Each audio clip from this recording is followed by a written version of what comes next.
दोस्तों, आपने कभी सोचा है कि घर पर कीमा आलू कैसे बनाएं? ये एक आसान और मजेदार डिश है।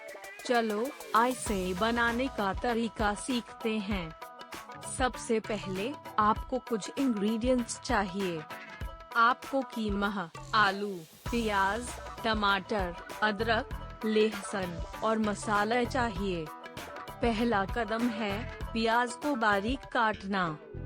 फिर एक कढ़ाई में थोड़ा तेल गरम करें, उसमें काट के प्याज डालें और सुनहरा होने तक भुनाई करें। अगला कदम अदरक और लहसुन डालना है, इन्हें कुछ सेकंड्स तक भुनाएं। अब कीमा डालें और अच्छी तरह भुनाएं। जब कीमा रंग बदल ले तो इसमें टमाटर डालें। टमाटर को भी भुनाएं जब तक वो नरम ना हो जाए। फिर मसाला डालें।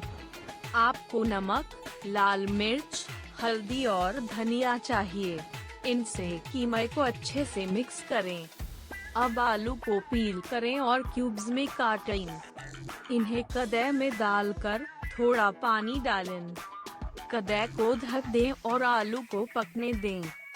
इसे अच्छी तरह मिलाकर गरम मसाला डालें। थोड़ी देर के लिए और कुक करें। कीमा आलू अब तैयार है। इसे गर्मा गर्म परोसिए, रोटी या पराठा के साथ। अब आप भी इसे ट्राई करें और फैमिली और दोस्तों को इम्प्रेस करें। कीमा आलू बनाएं और इसे एंजॉय करें। अगर आपको ये रेसिपी पसंद आया तो लाइक करें और सब्सक्राइब करें। Thanks for watching. बाय।